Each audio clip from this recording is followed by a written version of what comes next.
do it. Okay. So, do you want to do the question part first? We're recording now. Okay. So I wanted to ask you, like, what are you doing after graduation? What are you up to? Yeah. Sure. So I am in Korea right now, and I'm in my 2-week quarantine. But after that ends, I'll be working at a law firm for a month, doing a clerkship, doing law stuff. In Korea. In In Korean law. Korea. Yes. Wow. Cool. And I know you are a pre-law student at Hopkins. Sure. I'm very curious, like, do you have interest of doing U.S. law and or Korean law and or just international law? And if so, like, how do you become an international lawyer? How many exams do you do? How many, like, certifications? How many courtrooms did it sit through? So many questions. So, Smitha, before we get, I can tell you want to ask so many questions. This is great. But so let's assume that this is very meta, right? Let's assume that you're the host of this podcast episode, right? Okay. So please introduce what your podcast is, and then you'll get to plug it, and then you can like introduce yourself, and then get into the questions. Hello everyone. Thanks for joining us today. My name is Smitha Mahesh, and we're here with Jessup on What's Up with Jessup.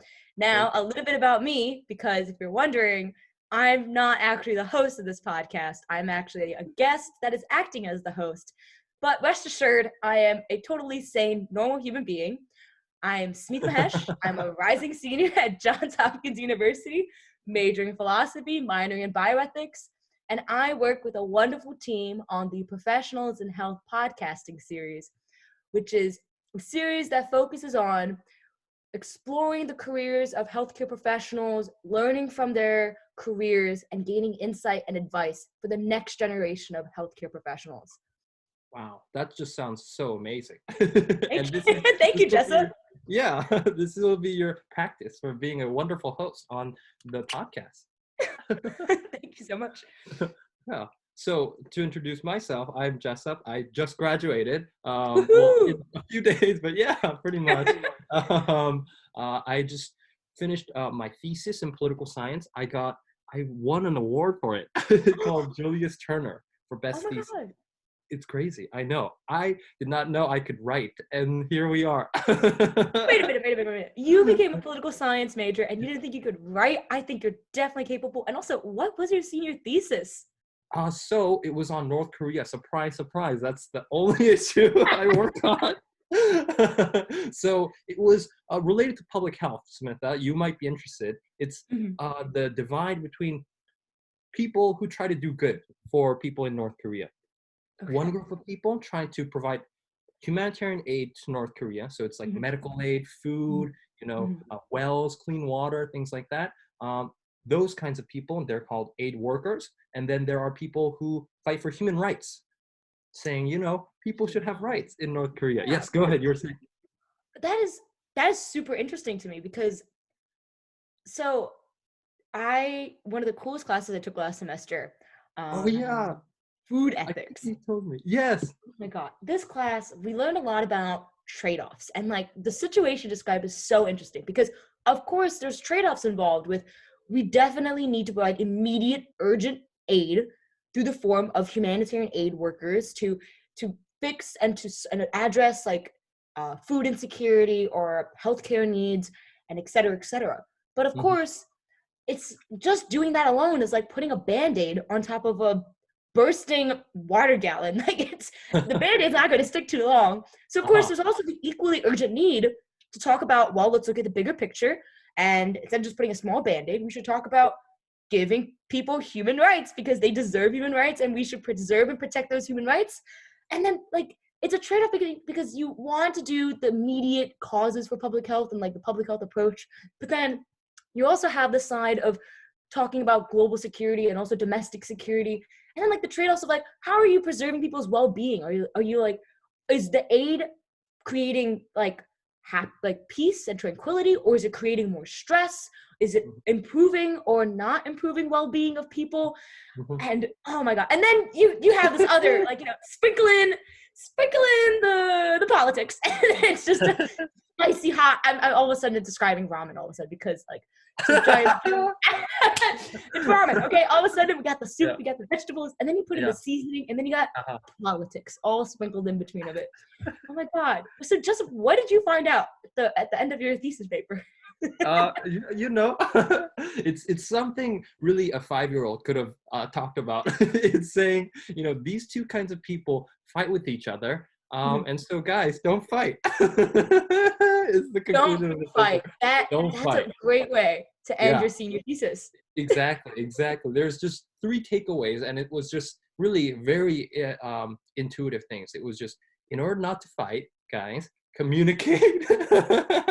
Share resources, as in like sharing is caring, and you know, align your interests. And so it's very simple, but it took me a year. I mean, I could imagine you had to like look up information that might be hard to find. Was it hard I know. was it easier or hard to find that information on North Korea's like culture and economics and well-being and such Sure. things? Sure. I mean, North Korea is one country that has the least amount of information that you can find.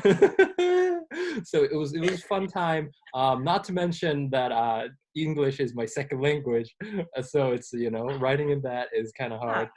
Yeah. So that's been a lot of fun. But it seems like you're even more enthusiastic about my paper, so which is good.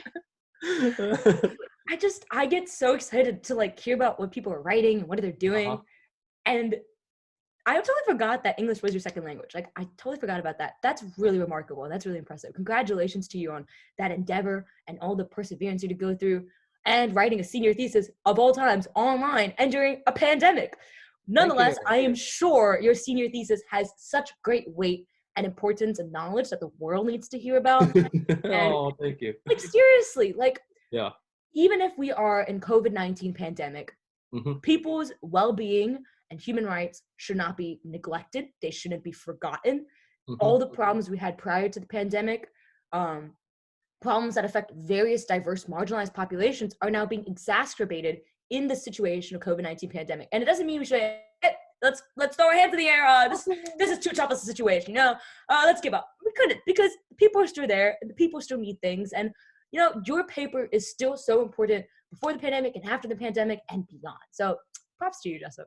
Thank you so much. I mean, you're right. There's a lot of implications, right? So you've heard about a lot of like President Trump using aid to Ukraine. Maybe that has been in the news a little bit. That was a really big topic. And the coronavirus, you know, these are all topics I know that we talk about in the paper. And so part of the paper that we published was actually cited on Wikipedia for the coronavirus pandemic. Yes, we love free Wikipedia. Oh my God! Wait, wow. Yeah. Also, tell me about this paper you published. Is this separate from the senior thesis? Yeah, but it's along the same lines. It's talking about, you know, public health and how different people look at different things. The 38 North article was just analyzing what North Korea says. It claims that there are 0 patients in North Korea. So we're just saying, that. is that true or is that not true? Yeah, that was pretty shocking to me. Yeah. So it's good. You know, like it seems like a very specific topic, which is humanitarian aid in North Korea. But you know, the takeaway is a little bit broader, where you know, it's why do human rights and humanitarian aid fight, as you mentioned in your class on food ethics. Yeah. And even broader, it's why do people fight? Why can't we just be friends? Why do people fight? Oh my God. So I myself I've been debating a lot about that question a lot. It's been an increased conversation in my mind recently because the pandemic brings about a lot of different sides of people, some very ugly sides of people in the comment sections of Facebook. And I'm just like, oh my God, isn't that my neighbors? What are they saying? So if you don't know, to the listeners in Jessup, I'm in Perry Hall, Maryland. It's in Baltimore County. And right now, Baltimore County is partially open, but it's mostly reserved and it's in the stages. It has not reached phase 1 of opening compared to other counties in Maryland.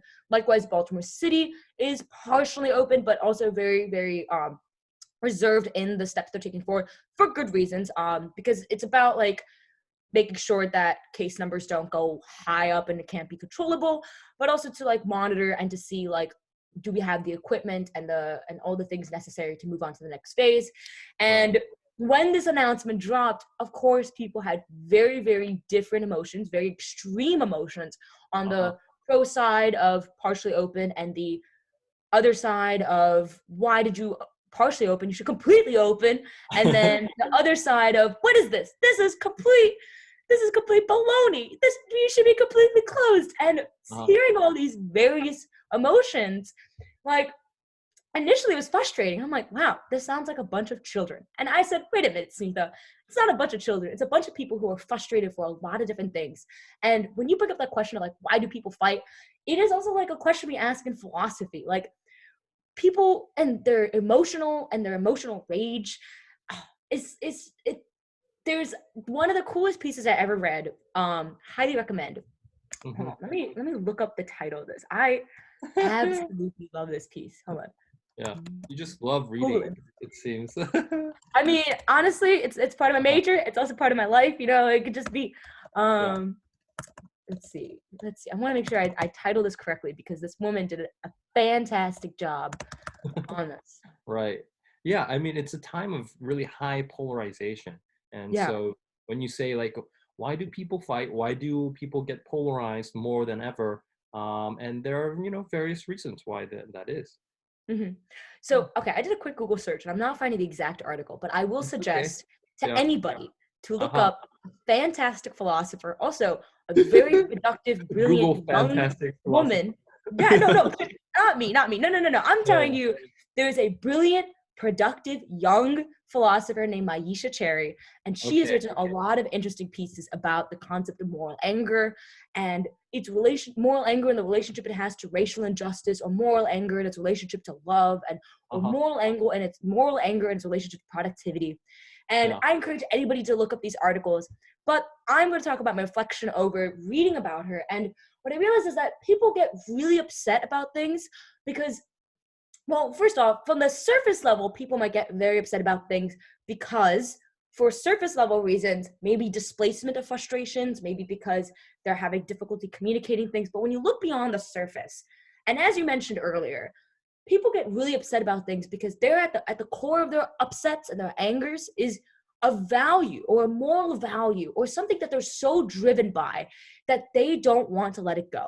And likewise, someone else could have actually the same value. Like when you look at the picture of COVID-19 and the questions of to open or not to open, it is still a philosophical question about like the anger that people feel. Because at the end of the day, the person that does not want to open and the person that does want to open their stores or their state comes from a place of, I really want to preserve my health and my well-being. And that core idea of health and well-being can be interpreted in very unique ways, depending on people's experiences, depending on the perspectives that they have in the life that they live. And I think that's so important to remember when we are looking at people who are extremely angry about an issue on opposing sides, and not just toss it aside as like, oh, they're immature, or they're being riling, or they're being wild. It completely invalidates the frustrations they have. I've been a big fan of the word invalidation. Like don't be invalidating people's emotions. Don't be invalidating the trauma that people have, or don't be invalidating the experiences people have brought up. So yeah. So you're saying the protests in Baltimore aren't as wild as you said. So I did not say necessarily about Baltimore City and its protests about the situation. I have noticed in the news that there has been mixed reactions on the decision of keeping Baltimore City like partially open, mostly closed.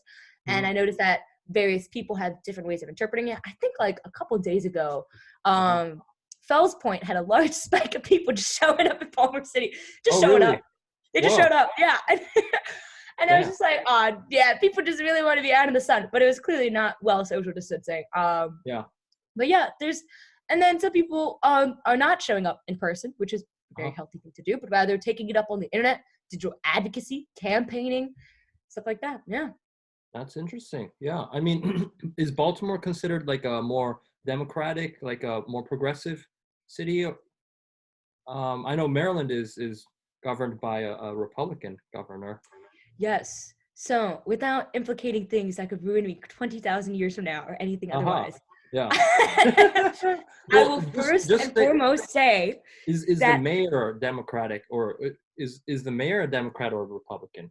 Mayor Jack Young, I Yeah. believe, is a Uh-huh. Democrat. Yeah. Um, I will preface to say that I Uh-huh. am not an expert in political analysis. No, it's I okay. Yeah. am not an expert in political No science. pressure. Yeah. I am a philosopher. So, Yeah.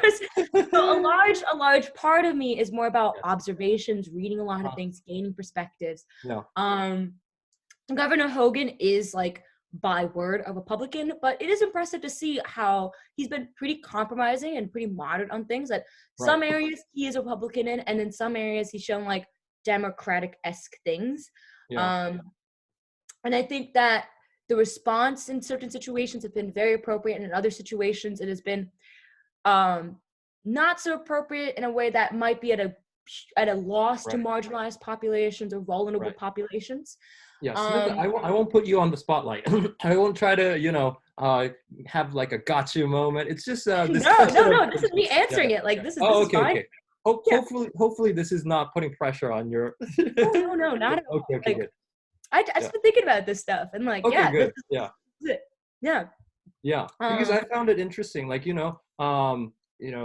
progressive people tend to, support more aggressive measures against the coronavirus, while, conservatives are mostly the people who protest. I mean, you've seen the Mm. protests. A lot of people. Yeah, See, that's a very interesting way of you put it. Okay. yeah. So I would consider myself to be a pretty progressive person, but Right. I would not consider myself to be aggressive. And Okay. I wouldn't say, and I wouldn't be, Oh, well, the I wouldn't terming be not aggressive, maybe proactive is a more proactive. neutral man. So, and I wouldn't say necessarily that people who Yeah. are conservative on this issue are, um, okay. So I wouldn't say that I mean, if so I you, would you can let put me this say burden on okay. me, I wouldn't Smitha. say that someone who's conservative on this issue is Yeah. is like wildly protesting against it. I think that definitely ostracizes people for having a conservative opinion. I do think that people who are reckless, people Uh-huh. who are being very apathetic to other people's situations Uh, are doing things and actions that can jeopardize other people's safety, such as yeah. protesting outside in non-social distancing ways and Yeah. Yeah. not taking up digital advocacy. And also, oh my God, the craziest juxtaposition of the First Amendment of freedom of speech and the juxtaposition of the Second Amendment and the bearing of weapons in protest is a whole phenomena of its own. Uh-huh. But yeah, that's what I would say for that. Yeah. Yeah. But I don't think I let you finish your question. I don't know if I let No, no. I mean, that's part of the question. I mean, it's good, but I mean, I'm not trying to put you on the spot. I'll just say my observations. We all know. You look at the protests. A lot of people are wearing, "Make America Great Again" hats. It's pretty clear where the partisan line Mhm. lies. People who protest these, stay-at-home measures are mostly, conservative or uh, support the Republican Party, and vice versa. So I was just saying, it makes sense for Baltimore to have to be a little bit less proactive in easing the coronavirus measures. See, that's a very interesting observation because I did not think in that perspective for why they were not easing coronavirus measures. Hmm. I didn't even think about that. The other perspective I was thinking of why Baltimore City is more cautious about opening Baltimore City to like phase one, phase two, etc. Uh-huh. is when you look at Baltimore City, which is like sits like if Baltimore County is kind of like legs. If you look up a picture of Baltimore County, it's like really huge and it's like Right. legs that sits and like right in between the legs is Baltimore City. Right. And what's very interesting is like it's true. A lot of people in Baltimore County or other counties do work in the city, and people in the city work in the county.